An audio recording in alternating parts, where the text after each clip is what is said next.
বাগেরহাটের মোড়লগঞ্জে অবস্থিত পানগছি নদী। এটি শুধু একটি নদী নয়, বরং ইতিহাস, সংস্কৃতি এবং প্রাকৃতিক সৌন্দর্যের এক অপূর্ব মিলন।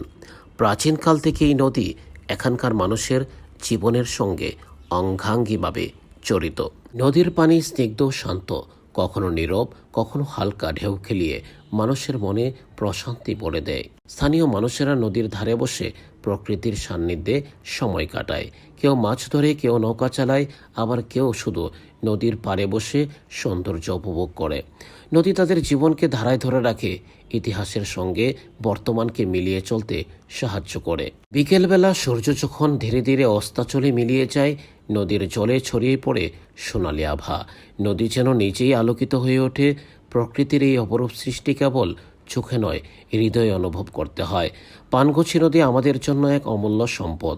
ইতিহাস ও প্রাকৃতিক সৌন্দর্য দুটোই একসাথে ধারণ করে এই নদী সৃষ্টিকর্তার শিল্পের অপরূপ নিদর্শন হয়ে আজও আমাদের হৃদয় ভরে দেয় শান্তি ও আনন্দে।